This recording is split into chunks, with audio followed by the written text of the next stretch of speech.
Yo, yo, yo, yo, yo, yo, yo. What's going on? What's going on? What's going on, good people? Peace and love.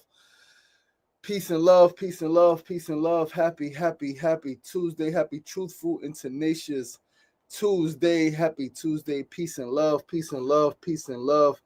Thank you for joining. Thank you for tuning in. Beautiful Tuesday here in New York City. 88 degrees, another near 90-degree day. Means it's beautiful. The weather is perfect. The skies are clear. The sun is shining. I haven't gone outside yet. I don't know what it actually feels like. But I know it looks beautiful. It looks beautiful out there. It feels good inside. Grateful to be alive. Grateful to still be here, man. Pushing, striving, living, right? Ability to grow, ability to share, ability to love, ability to experience life in all its majesty. Life is indeed beautiful. Life is challenging. Yes. There are obstacles. Yes. It is pain. Yes.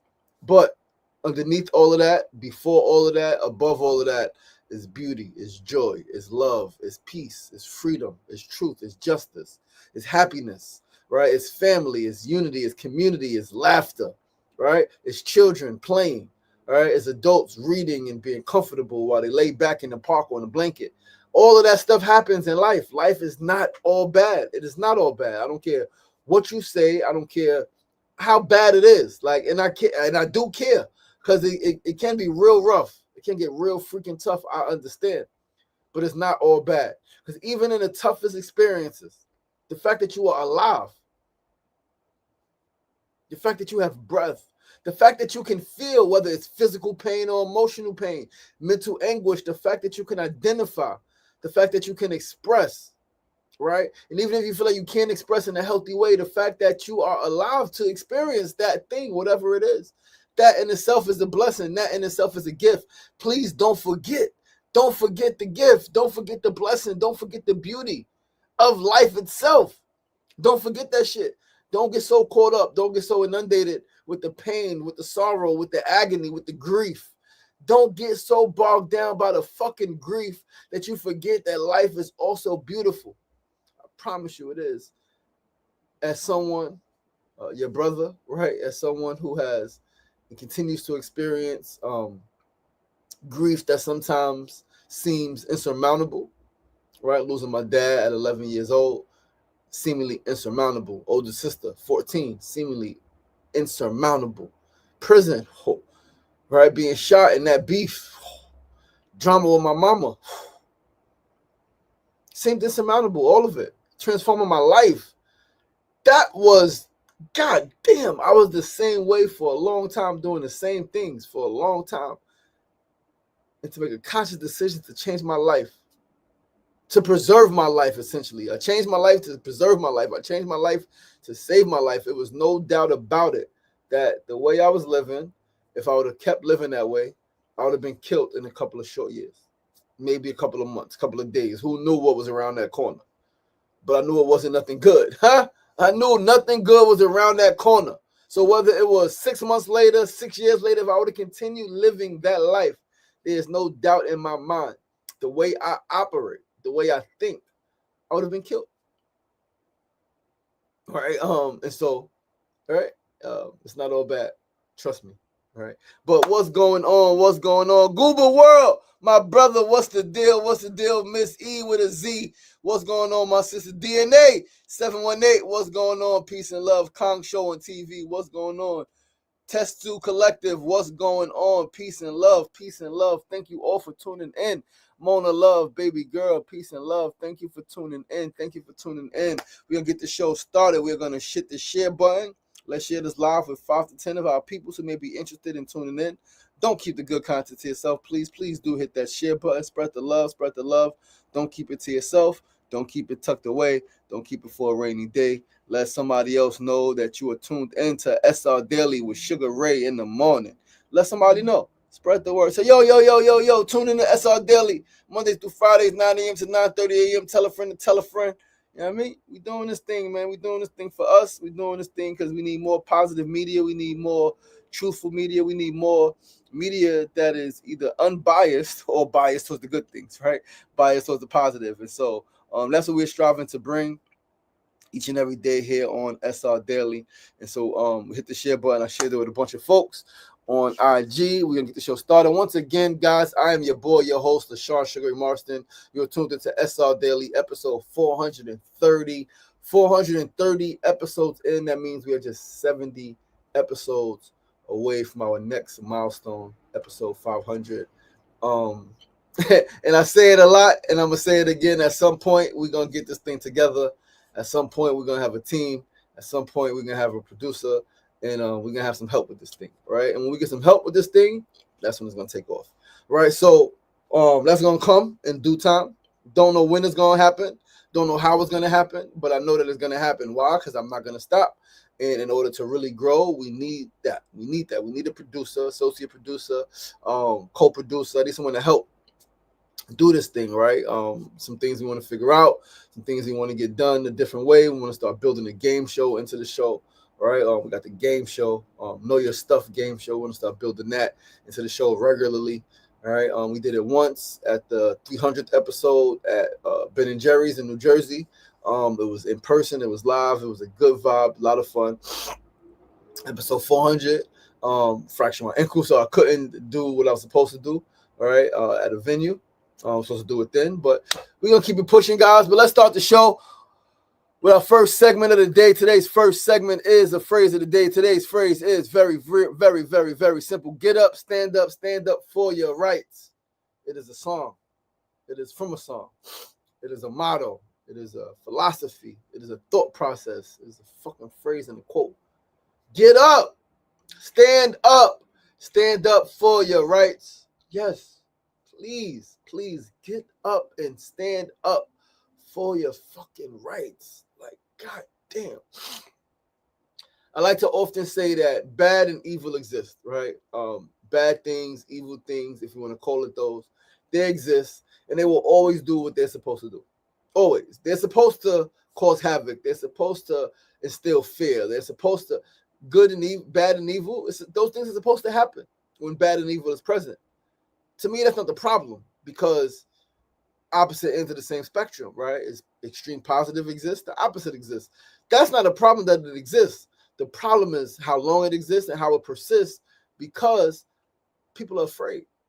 So the problem to me is all the so-called fucking good people who stand by and do nothing. They stand by and do nothing. Or they're not even standing by, they're laying down. They're sitting back now on their social media, on their phones, and their laptops, bickering and fucking complaining about who should do what and whose fault it is and all of this shit. No, stand up, get up, stand up for your rights. Stand the fuck up, please.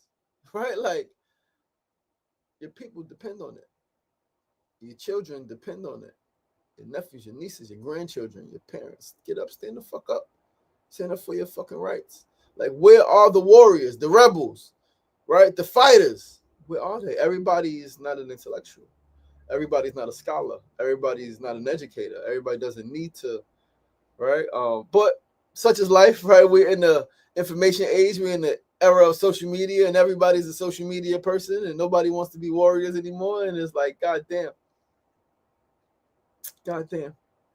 That's what we need. We need more of our fighters. We need more of our warriors, right? We need more of our people who understand what's at stake, right? We need them on the front lines. We need more of our people who understand that what's happening to our people, what's happening in our communities, what's happening to humanity across the fucking globe is insane. It is inhumane, and something has to be done. Something has to be done. We have to do more. We have to do more to ensure that truth, freedom, justice, peace, and love always prevail. We have to do more to ensure that peace, love, truth, freedom, justice always prevail. We can no longer be scared. Like, you're going to die at some point. So, like, what you scared to fight and die for, right? If you're going to die, I often say I'd rather die young for a cause than to grow old and die just because. But the world we're living in right now is a lot of punks, right? A lot of phonies, a lot of frauds, a lot of motherfuckers who want to kill a brother, who want to abuse their sister, right? And I mean, like, their lover, their woman, but they don't want to fight against the oppressors. They don't want to fight against the oppressors. They will kill their brother over nothing in the hood. They will beat their sister up their lover, their woman, their baby mama. They will slap her around, punch her, throw her sometimes even. Insane shit. But when it comes to the police, violating, crickets. When it comes to anybody else violating, crickets. Government, systemic oppression, crickets. But this is why we got to politicize our people. This is why we need more political activism and education in the hood so that people can understand. Because I think some people really just don't know. They don't know. They don't understand. Yes, some people are afraid, but some just don't know and they don't understand. Right? They don't understand. They don't understand. Rich Pels, what's going on, my brother? Hey, Cairo Big 12, what's going on, my brother? Yo, Just Ellie, what's going on? What's going on? Your Majesty, what's going on? Peace and love. Yo, man, give a happy birthday shout out to my man Cairo. To my man Cairo, I'm going to send him a little something. Happy birthday. Enjoy the day. Enjoy the day, my brother. Blessings to you. Right, the day, right, you bought, well, you didn't bring him into the world. But the day your creation was birthed, blessings to you, my brother. Blessings to you. Blessings to Cairo. Blessings to your family. All right, I'm gonna hit you up after the show. All right, probably a little later in the day. I gotta get an exercise in and stuff like that. But let's move right along, guys, to our second segment of the day. Today's second segment, Needs to Know News. Listen, I'm sure if you've been on social media yesterday at all, this morning at all, you might have seen it. Is fucking insane. Trump sends 800 National Guards to D.C. declaring a state of emergency. And then you got fucking people like, yeah, D.C. is bad. Okay, yes, it's worse, right, violently than some places, right? Than New York is like, it's tough in D.C. It's tough in D.C., but not fucking National Guard, right? But let's read this article in The Hill and let us talk about it. National Guard to deploy in D.C. What to know. President Trump on Monday announced plans to deploy some 800 members of the Washington, D.C. National Guard to the nation's capital as part of his administration's efforts to crack down on street crime in the city. Formally declaring a public safety emergency, Trump claimed the deployment as part of a citywide effort to combat violent crime, such as homicides, robberies, and burglaries, even as such crimes have fallen over the past 2 years. This is, right, like, people like, yo, it's bad, it's dropping, dogs. It's dropping, and it's dropping for a reason, and you don't need National fucking Guard. You just need credible messengers, people from the neighborhood who ain't afraid, who care to, like, handle the business. Shit is insane. This is Liberation Day in D.C., and we're going to take our capital back, Trump said at a wide-ranging White House press conference in which he also declared he was putting the city's police department under federal control. I'm deploying the National Guard to help reestablish law, order, and public safety in Washington, D.C. They're going to be allowed to do their job properly. You got to order you between the lines. They're going to be allowed to shoot people. They're going to be allowed to beat people, right? Black people, brown people, people who look like us. The move quickly drew the outrage of local and congressional Democratic lawmakers, fucking punk-ass Democrats, who decried the move as unnecessary, unsettling, and a brazen power grab, even as those in the GOP applauded it. Here's what to know about the deployment. The official order. In an official memo to Defense Secretary Pete Hegseth, Trump said he was invoking constitutional law to deploy the hundreds of Guard members across the city, citing recent high-profile crimes there. Yeah, one of the fucking former officials was assaulted, they said, I think, burglarized, robbed, something like that. The memo's text directs Hegseth to mobilize the D.C. National Guard in such numbers as he deems necessary to address the epidemic of crime in our nation's capital. The order's wording also allows for possible additional Guard deployments from other states, as Hegseth is told to coordinate with state governors for any extra Guard members as he deems necessary and appropriate to augment this mission. There are other units we are prepared to bring in, the other National Guard units, other specialized units, Hegseth said during the press conference. The document does not set a timeline for the Guard's deployment, only noting that their mobilization and duration of duty shall remain in effect until Trump determines that conditions of law and order have been restored in the District of Columbia. This could be for 3 fucking years. This could be for a year. Like, this is insane. The troops will be in a Title 32 status, meaning they are under local authority, but are federally funded and not subject to the Posse Comitatus Act, which prohibits U.S. service members from taking part in law enforcement activities. When and where, in a statement released later Monday, Army officials said roughly 800 D.C. National Guard soldiers will be activated to help with administrative and logistical tasks in addition to providing physical presence in support of law enforcement, martial law. Even as hundreds of guard troops will be in the city, only between 100 and 200 soldiers will be supporting law enforcement at any given time. Operational details, including where the soldiers will physically be assigned and what their command and control will be, have not been released and are likely still being worked out. When they might be seen around the city is also unclear, though Hegseth said during a press conference that guard members will be flowing into the streets of Washington in the coming week. Trump also threatened to send active duty troops into Washington if needed, and said he could expand such efforts to other cities if they did not deal with what he claimed are out-of-control crime rates. Feed the people, give the people adequate housing, give the people opportunities to generate freaking substantial income, educate people properly, right? Fund the organizations doing the freaking work, and you won't have this fucking crime that you're complaining about, that you're talking about is an uptick in. Do the right thing. Do the right thing. Come on. Like, just do the right thing. It's not that hard. It's not that freaking hard. Insane. You're going to have a lot of essential military, and we will bring in the military if it's needed, by the way.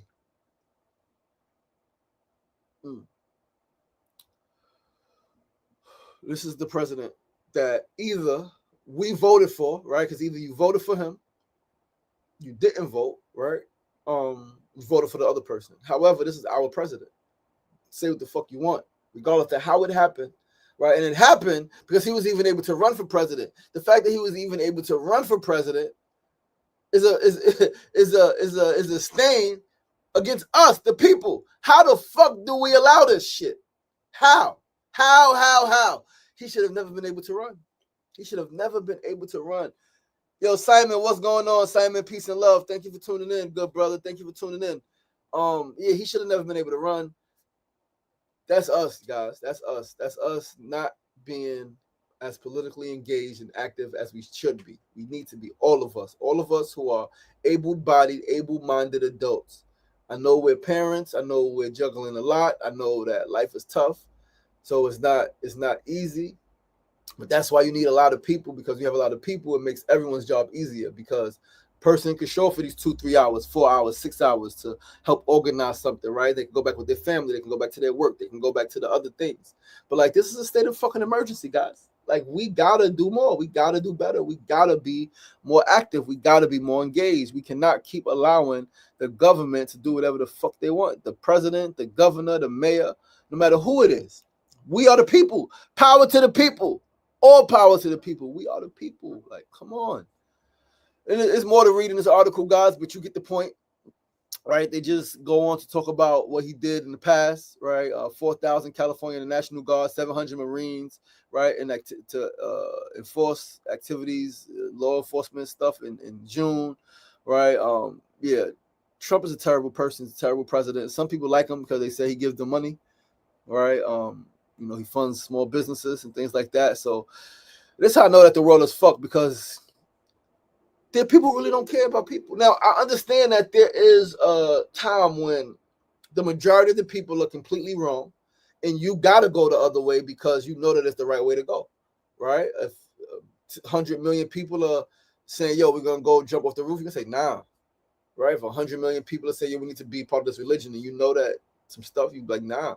So yes, there's time when you got to go against the majority, but then there are also times when the majority is signaling a fucking war cry and is signaling like, don't go down this road, please. And like, don't be so caught up on your own personal agenda that you forget that there are other people who will be impacted, right?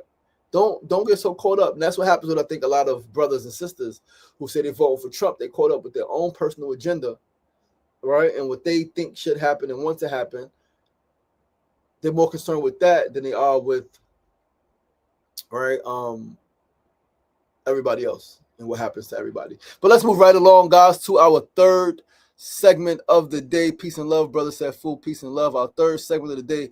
Today's tip of the day. Today's tip is something that I've mentioned before in different wording, but treat every encounter like it could be your last. Treat every encounter like it could be your last. If you realize there's more you can give to a person, to a situation, then give it. This tip, in my opinion, never gets old, right? It can never get old. It's always, always, always a good reminder to not take folks for granted and to always give your best, whether in relation to another person or in an experience you're having alone. Always give your best. Always show up as your best, right? Like your best is, and it differs. It differs. Your best is different when you're at 100% physically, mentally, emotionally. No loved one has passed away. You got substantial income. Physically, you fine. Your best is different than when your mama just passed or your daddy just passed or your child is going through an insane sickness, right? Like you having financial challenges. Your best differs, but do your best. Your best can always be achieved because 40%. If you do 20%, you ain't do your best. If you got 40% and you give 40%, you just gave your best, and that's okay, right? Your best is enough. Your best will be enough to move you forward, right? To move you forward. So that's the tip for today, guys. Like treat every encounter like it could be your last. When you're around someone, recognize that this could be your last time being around them. When you see a loved one, please understand that this could be your last time seeing them. Not only is tomorrow not promised, the next moment isn't promised. The next breath isn't promised. So treat every single encounter like it could be your last. You're in a place that you love. Understand that this could be the last time you're at this place. I often think, right? You guys know I'm a little like, I'm a little insane, right? And I admit it, right? My thoughts, my thought processes, I'm a little insane. I walk in sometimes down path that I've walked before, or a new path. I think sometimes I say, yo, someday I'm not gonna be able to walk this path no more. Someday these same exact steps that I'm taking to get to this destination are gonna be the same exact steps that someone else takes. Because the same steps I'm taking, someone took before me. Whoa. The steps that I'm currently taking, somebody took before me. So the steps that I'm currently taking, somebody will take after me. This shit don't last forever, guys. This shit is quick. It happens like that. It happens really quickly. Blink your eye and boom, and that's why you have to please treat every single encounter like it could be your last. Love on your people, love on yourself. Like, please. We're gonna move right along, guys, to our fourth and final segment of the day. You said Jim Jones and Guyana. I don't know what you mean by that, my brother. I don't know what you mean by that, but let's move right along to our fourth and final segment of the day. Yo, Claudio, what's going on? What's going on? What's going on? The real Ray Cordova, what's going on? Peace and love. Thank you for tuning in. Moving right along to our fourth and final segment of the day, our build of the day. Today's build is for Black people. Today's build is for Black people, descendants of Africa. I have a question. That has, it's been a topic of discussion many times. Many group settings, right? It was also a topic of discussion at Brother Frank Bold's Black Power art exhibit that was at the dispensary in Harlem a few weeks ago, right? Well, up until like 2 weeks ago, I think it was July something. It was the whole month of July, pretty much. But would you rather leave America and move to Africa, or would you rather stay in America and build? Which would you choose and why? Please, if you're watching, answer the question. Please drop the answer into the chat. All right, I'm asking to build. The build of the day is supposed to be for engagement, right? Like the other stuff, yes, you can comment. Yes, please do comment. But when we're talking about the build of the day, I want to build with you guys. This is where I want to have some dialogue, have some back and forth, have some building, right? Let's share knowledge, share information, share perspective, share thought process, right? Tell me, Black people, descendants of Africa, would you rather leave America and move to Africa, any place that you could, or would you rather stay in America, any place that you could stay and build? Which would you choose and why? One more time, the question: would you rather leave America and move to Africa, or would you rather stay in America and build? What would you rather? What would you rather? What would you rather? What would you choose and why? Please drop it in the chat. We got 5 minutes left, guys. We got 5 minutes left. Africa. Mona says Africa. Why? Where in Africa and why? Where in Africa and why? Now I'm someone who, I guess, depends on what day you ask me, right? I think most days I'm gonna stay in America and build. Most days, that's what I'm gonna choose. I'm gonna choose to stay in America and build. That is what I'm going to choose most days. Why? Because this is our land. And I believe that no matter where we go, colonialism is coming. It's just maybe delayed, right? It's just a little slower to reach certain areas. So I think moving to Africa, especially now with, call it what it is, the Asians, Chinese specifically, taking over Africa, is like, yeah, there's still places that is dominated by us, of course, but like, for how long? And so I know some people, right? Not everyone, clearly. Some people just in their hearts that they desire, right, to be back in their homeland. But some people want to move to Africa because they're running, right? They're running. They're afraid. They're afraid of what's happening in America. And y'all got to leave. It's crazy in America. We got to get out of here. You're running. I think you run, and colonialism gonna follow you, right? You, your children. You move to Africa. You build something. A few years, colonialists come, colonists come. Right? And they come and they take and they take and they take, and they steal and they kill and they abuse and they, right? So I personally don't think that that we can avoid the terrorism, right? The terrorism. Good word. We can't avoid that no matter where we go. However, again, that's one side. I think that's most days. There are some days where I'm like, I absolutely want to move to Africa, not because I'm running, but because I want to be in a better environment, like air quality, right? I want to be on soil more. I want to just connect with my homeland. And so I think it's a difference between running because you're afraid and just wanting to go, because like you just want to build it, you feel more at home, you feel like your mind will be clearer, you'll be more connected with the land, with your ancestors, right? It's valid response, right?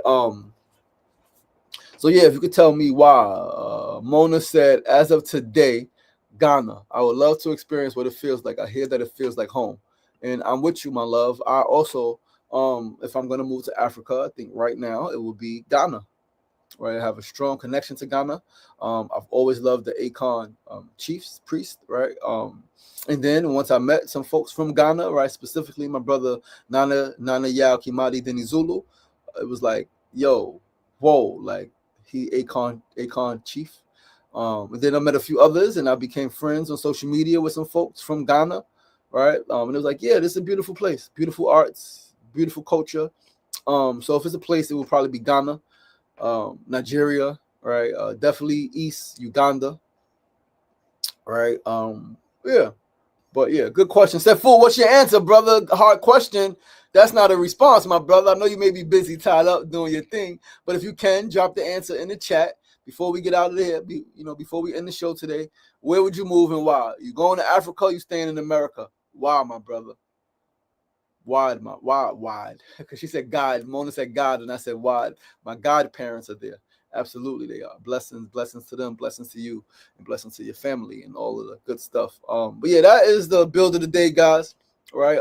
If you watch this video, drop it in the chat after. Let's continue the conversation. All right, Africa or America, and why? Where would you live? Where would you go? And why would you go there? All right. Thank you, Mona, for engaging me, my love. Thank you for sharing, right, where you will move to, why you will move there, right, the different reasons you will move there, because it feels like home. That's what you heard, and because your guide parents are there. So good answer, sufficient. Thank you. I appreciate you. Right. But guys, that is our show for today. That is our show. It is 9:30. Thank you guys so much for tuning in. I love you guys. I appreciate you guys. Please be sure to join us right back here tomorrow. Same time, same place, 9 a.m. to 9:30 a.m. right here, Facebook Live, YouTube Live, and Instagram Live. Remember, I'm your boy, your host, LaShawn Sugar Marston, here on SRDaily. SRDaily is where personality meets enlightenment. SRDaily is where personality meets enlightenment. SRDaily is where personality meets enlightenment. And I try to just share my personality in a way that can bring forth some enlightenment. Right. So I love you guys. I appreciate you guys. I look forward to seeing you tomorrow. Remember, it ain't getting up down. That's the problem. It's staying down. So get up. The power is in you. As always, be kind to yourself and be kind to each other. Peace and love.